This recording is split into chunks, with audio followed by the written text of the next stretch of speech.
कि जो भी जिसने भी ये प्लान तैयार किया था वो प्लान में तो कोई जान नहीं थी, क्योंकि जब आप एक लीडर को, सीएम पंजाब रह चुके हों, मुस्लिम लीग नवाज़ के वो सदर हैं, उनके बेटे को आपने गिरफ़्तार करना है, वो लीडर ऑफ द अपोजिशन है पंजाब असम्बली में, तो एक चीज़ तो भट्टी साहब साबित हो गई ना कि अगर सिराज दुरानी सिंध से गिरफ़्तार नहीं हो सकते थे, कराची से उनको गिरफ़्तार नहीं किया जा सकता था, और उस वक्त भी यही रौला डाला गया कि जनाब ये इस्लामाबाद से क्यों गिरफ़्तार किया गया है, पिंडी से क्यों गिरफ़्तार किया गया है, इन्हें कराची से गिरफ़्तार करना चाहिए था।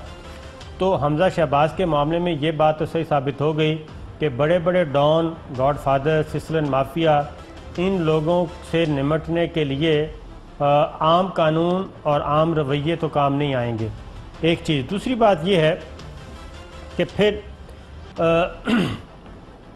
एक और इसी मनी लॉन्ड्रिंग का केस है।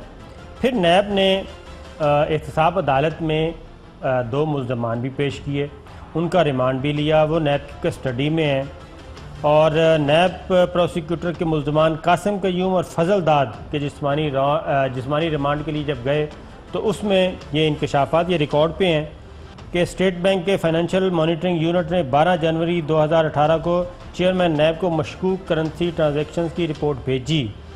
बड़े पैमाने पर होने वाली ये मशकूक ट्रांजैक्शन शहबाज शरीफ, हमजा शहबाज, सलमान शहबाज और ख़ानदान के दीगर अफराद के बैंक अकाउंट्स में देखी गईं। चेयरमैन नैब ने मुल्ज़मान शहबाज, हमजा, सलमान के ख़िलाफ़ 23/10/2018 को इंक्वायरी का हुक्म दिया। फिर 4/4/2019 यानी कि 4 अप्रैल 19 को तहकीकात का इख्तियार दिया। फिर कासिम कयूम और फजल दाद पकड़े गए 4 अप्रैल को, और उन्होंने एतराफ़ जुर्म भी कर लिया। और अब तक मिलने वाले शवाहिद के मुताबिक ज़ेर हिरासत मुल्ज़मान ने हमजा शहबाज, सलमान शहबाज और दीगर के लिए मनी लॉन्ड्रिंग के लिए सहूलतकारी और उसका रास्ता फराहम किया। ऐसा करने के लिए मुल्ज़मान ने मुख्तलिफ अफराद के नाम पर गैर मुल्की तरसीलात ज़र की जाली और फ़र्ज़ी एंट्रीज़ की। मुल्ज़म कासिम कयूम MM आलम रोड पर वाक़े अली टावर में गैर कानूनी मनी एक्सचेंज का कारोबार चलाता रहा। मुल्ज़म कासिम कयूम सलमान शहबाज के दफ्तर से पैसे लेकर जाली गैर मुल्की तफसीलात ज़र की सूरत में रकम हमजा, सलमान और शहबाज शरीफ ख़ानदान के दीगर अफराद के बैंक अकाउंट्स में मुंतकिल करता था। मुल्ज़म फजल दाद अब्बासी शरीफ ख़ानदान का पुराना मुलाजिम और सलमान शहबाज के साथ 2005 से काम कर रहा है। भट्टी साहब, ये वो इंकशाफात हैं जो मेरे और आपके सामने या टॉक शो में नहीं हुए, बल्कि ये मुल्ज़मान ने एहतसाब अदालत लाहौर के सामने बताए हैं। जब इतना केस मजबूत हो तो फिर ज़ाहिर है मज़ाहमत तो होनी है। फिर ये हमारे पास कुछ और दस्तावेज़ात हैं, फिर आप बताइएगा।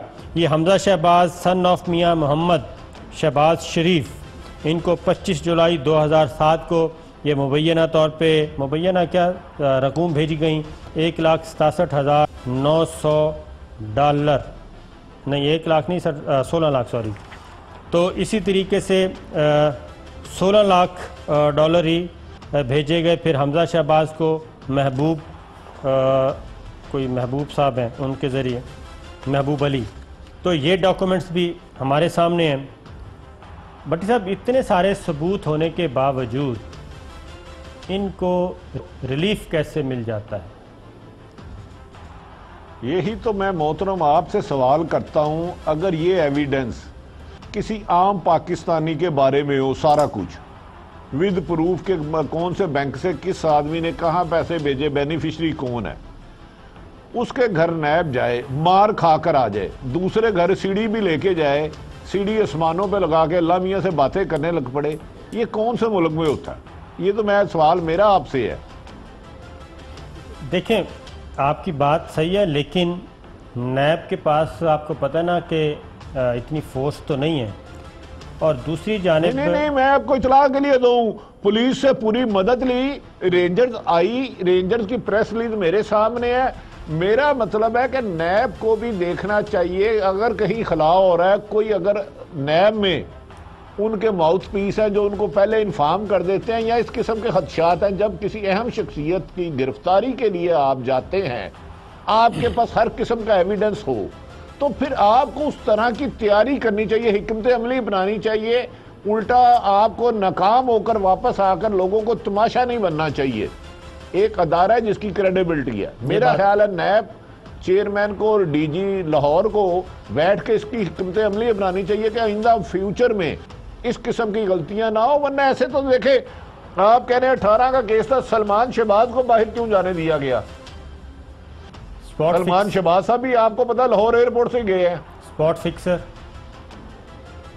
तो फिर यही मैं मौकफ कह रहा हूं डरते डरते कि ताकि आप बताएं, इतनी पुरानी इंक्वायरी चल रही है, आपको पता है कि अरबों रुपया इस गरीब बेबस लाचार लोगों का, जिसे गैर कानूनी गैर तरीके से लगाया गया और मनी लॉन्ड्रिंग मुबैना आपने साबित भी कर दी कागजों में। तो फिर मुल्ज़मान का गिरफ्तार ना होना क्वेश्चन होगा। और दूसरा, अल्लाह करे कि इस मुल्क की 20 करोड़ को ऐसे ही रिलीफ मिले कि छुट्टी हो, उनके घर पुलिस पकड़ने आए और वो किसी जगह जाके दस्तखत दे और उनकी कोई सुनवाई हो। हम तो ऐसा पाकिस्तान चाहते हैं, यही रियासत मदीना है। अच्छा भट्टी साहब, आदमी जिसके पास 5 करोड़ का वकील नहीं है उसको भी रिलीफ मिल जाए।